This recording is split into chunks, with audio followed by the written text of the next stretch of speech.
We all know what's important. Yeah.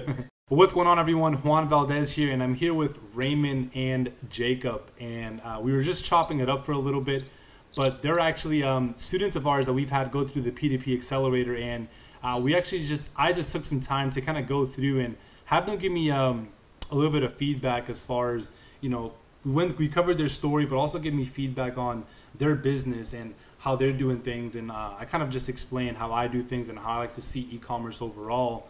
But Raymond himself actually was giving me a little bit of background, and it was funny because we actually related to, he did start off doing door-to-door sales, which is pretty funny. He did Verizon, right? Yeah, I did Verizon. Verizon. Yeah, I had a buddy that did Verizon back in Mass, and I know from there we spoke a little bit about that. And then you said you transitioned from doing door-to-door sales into doing, was it Vimo right after door-to-door, or what was right after that? I actually did Vimo when I was 20. That was before door-to-door sales. I actually did a lot of things in between that. I'm a veteran. I did 6 years in the Army. Thank you for your service. I sold parts in the car business. I've done door-to-door sales. I have my Class A. I've driven 18-wheelers. I've done landscaping. I got involved in other network marketing companies. Like anything you can think of, I've probably done tree service, like all of it, the whole nine. Probably for the past 5 years, I've just been looking for a way out. Like pretty much whatever it takes. I've joined numerous companies and spent thousands of dollars on mentors. And a lot of the things, I was just chasing money, and I realized along the way that I wasn't going to be fully fulfilled and I didn't enjoy what it was. So obviously it just didn't work out with those things because I only did it for the paycheck. So it wasn't up until this time last year where a friend of mine was actually doing e-commerce, and because of my curiosity, I hit him up and he introduced me to a YouTube video, and then I hit the ground running from there, and that's when I introduced it to Raymond. Oh, yeah, how did you guys meet? I forgot to ask you that. That's super interesting because we always hear about different stories about people, man. It's always usually interesting to hear like how business partners meet. So Raymond was my friend's cousin, and my cousin's friend, and we actually lived 2 blocks away from each other, and I never knew because he's 2 years younger than me, same age as my cousin. And when I got involved in Vimo, within 5-6 months, I ended up buying my BMW. The famous BMW, crazy. huh? Yeah, it was crazy because I pulled up one day and they were all sitting in my kitchen or whatever, and then that's when it like, oh crap, this is real. So he was already involved with me a little bit before that, but then this is like when it was real. So I got him involved in my business, and then through that we became very close. After about 1.5 to 2 years, we actually lost in touch after we both left the company and we started doing our own things. And then last year when I found out what dropshipping was, I was like, who am I going to do this with? Because I knew I wasn't going to be able to do it by myself. And then I reached out to him. And we actually just started hanging out again because I like going to the gym, and he wanted to be around me again because I was just positive energy, and he wanted to get in shape again. So that's really how it started. And then I kind of was like feeling the waters out, seeing where his mind was, not being around him for about 1.5 years. And then finally is when I introduced it to him this time last year. Dope, man. That's dope. That's dope. Yeah. And so talking about how you kind of transitioned into Vimo, into like e-commerce, when you were first getting into it and kind of first getting started, would you say you had any experience as far as like internet marketing or any kind of online business before that, or were you kind of just like diving in there? No, it was a completely new space for me, the internet world. I didn't know anything about the internet. I did sales. Like I said, I did the Verizon files, and I did sell cars. So I had that experience with dealing with people on a one-on-one base, or business to business or door to door, which is difficult when it's a completely different world. But when it comes to online, it was a completely different realm, because now you're trying to get someone anywhere around the world to make a purchase, and you have no way of communicating with them, face to face. It's all a computer screen and whatever they see in front of them. Yeah, so it was hard for me to learn how to build emotion online like I did when I was in front of someone. Yeah, same here, same here. Yeah, I had a lot more sales experience, and what I found is a lot of things that I learned in sales, I was able to transition into online, but just in different ways, you know, Yeah. in marketing, copy, things like that. And so, for anyone that's out there right now that's just getting started, what was your experience like? What kind of resources did you guys use to like learn from, and which ones would you say had the most impact on, you know, as far as like actually learning all the ins and outs of e-commerce? Go ahead, Ali. Go ahead. The P2P was good. I feel like what you didn't mention on that last thing though, which I feel is key for a lot of people, and a lot of people try to skip over, is mindset. Because I feel like the only reason we're really here still is there was plenty of times we could have quit. And there's plenty of times we lost a lot of money, a lot more money than we made at times.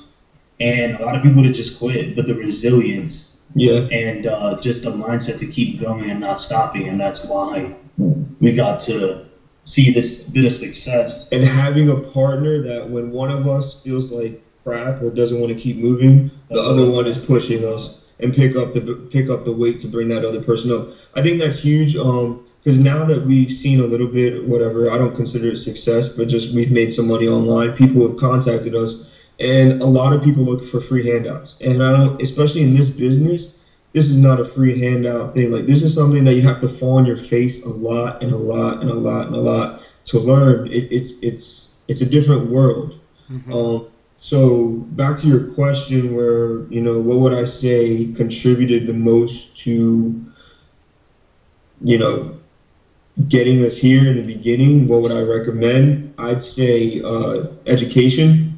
Watch YouTube videos. I mean, we submerge ourselves in videos on YouTube. Like, all that free knowledge that you can use, it's crazy. So that was a huge part of it. And then just doing it.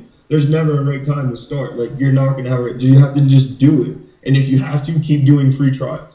Just make you can have unlimited free trials. And then another thing is, a lot of people take for granted what you get for free, the free value that's given throughout YouTube videos. You'll look over it, and a lot of the times I found the most valuable information off of those free YouTube videos. Yeah. And when it really started clicking for me lately with the website and e-commerce and everything, I found what I felt was key is you got to find mentors on each specific thing that like each how can I put it? You got your email marketing, your Facebook ads. Everybody's really good at one thing. Each area of your e-commerce business, kind of like how we spoke about earlier, like every single area. Yeah. Mm-hmm. Yeah. So I follow specific people that their methods worked for me. And you got to test. If a lot of people don't like to test, I didn't like testing in the beginning. Yeah. I'd be like, oh, this product doesn't work. I tested once, oh, it doesn't work. Yeah. That's the one thing I tell everybody. Like, if the name of the game is like to find winning products that you can scale to like whatever 6 or 7 figure or whatever you want to scale it to, then obviously like testing is going to be huge, and it's going to be, you know, a lot of what you do within day in and day out of your business. So I know for you guys, like you said, you said earlier, like obviously you had times when you were losing money. Same here. Like when I first got started, you know, my first week or so, like we were all negative, me and Samir, and it wasn't until like our 3rd weekend that we actually like broke even, you know, and then after that we actually started making some profit. And nothing crazy, like $50 with profit one day, and the next day like the same, and then like that day after that 100, you know, we kind of scaled up like that. But for you guys, because I know like last time you sent me the screenshot last month, you guys did like almost 25K. Would you say that testing, like how much did testing factor into the results you're able to generate? Testing was everything.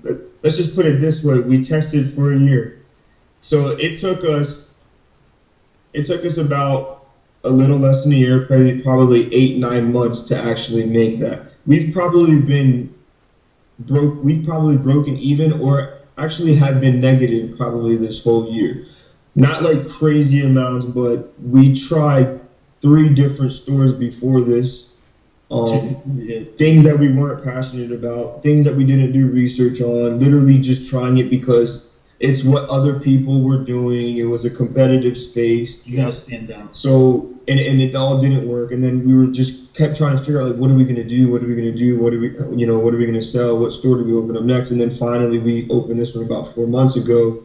And then after almost a year of learning and failing, now when we opened this, it was, I don't want to say it was easier, but it happened a lot quicker naturally because of the fact that we failed with the 3 other stores. Yeah.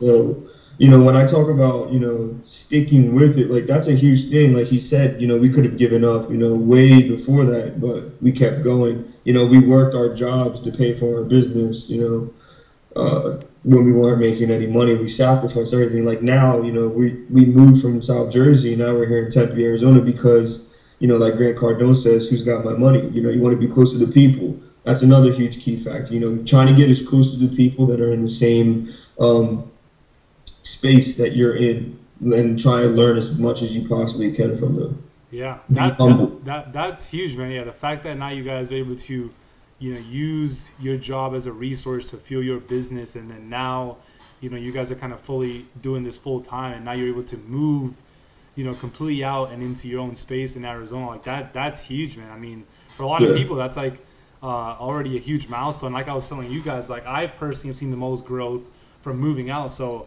I can't even imagine the growth that's about to happen for you guys, because obviously now you're left with no choice but to make things work. And that's the situation you kind of want to be in, because that's what really brings out like your true potential and will really bring out the best version of yourself. Because again, like deep down, if you don't make this work, well, you're kind of screwed. So, and I got to go back home, and then I look dumb to all the people that know I left. That's my biggest fear. Like thinking about how I would go back home and like talking about how I didn't make it and like things just didn't work out. That is like one of my biggest motivating factors every single day. Like having to even thinking about that is enough for me, like to get me going right away. Like if I'm ever thinking about being lazy or just not getting things done, all I got to think about is going back home and regret. And I can, that's already enough. That can't happen. Yeah, so that's huge, man. Yeah, shout out to you guys for obviously doing that. You guys have taken, the right steps. That's similar to how when me and Samir first got started.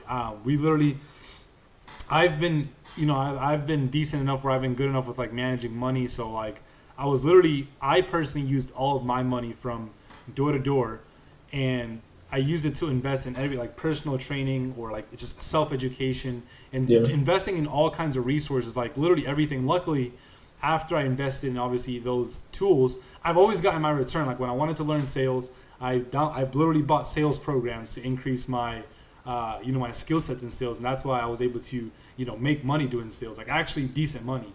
And from there, once I wanted to transition into e-commerce, I invested into trainings, and that's how again I equipped myself in learning.